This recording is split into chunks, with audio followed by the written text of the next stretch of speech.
જય મહારાજ. હું હાર્દિક ભટ્ટ, નડિયાદ શહેર કોંગ્રેસ પ્રમુખ. આપણા સૌ વતી પ્રશાસનને એક વિનંતી કરવા માગું છું. ગઈકાલે પ્રશાસન દ્વારા એક જાહેરનામું બહાર પાડવામાં આવ્યું છે કે 17 મહિના માટે વૈશાલીનું ગરનાળું બંધ રહેશે. હું આ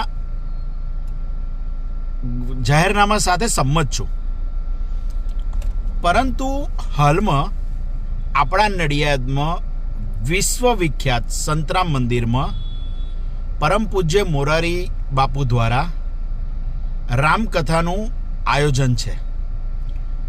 દૂરથી લોકો સાંભળવામાં આવે છે.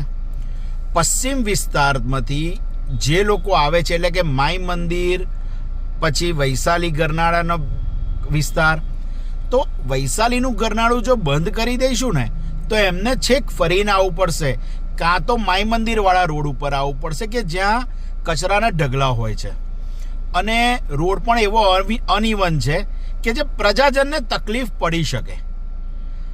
જો આવવાનું થશે તો બધા આવવાના જ છે. જો રોડ ખોલવામાં નહીં આવે તો આવશે જ પ્રજાજનો, એમાં વાંધો પણ નથી.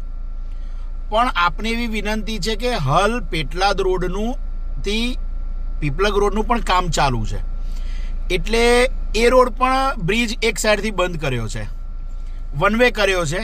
સમય પર ખુલી જશે, પણ પ્રશાસનને મારી વિનંતી છે કે 10 દિવસ માટે જો વૈશાલી ગરનાળાનું કામ થોડું અટકાવવામાં આવે તો રામકથા સાંભળવા માટે, અને 10 દિવસ પછી મેળો છે, એટલે જો આ ધ્યાન થોડું રાખવામાં આવે અને રસ્તો હાલ પૂરતો ટેમ્પરરી જો ખોલવામાં આવે ને તો પ્રજાજનોને કોઈ તકલીફ નહીં પડે.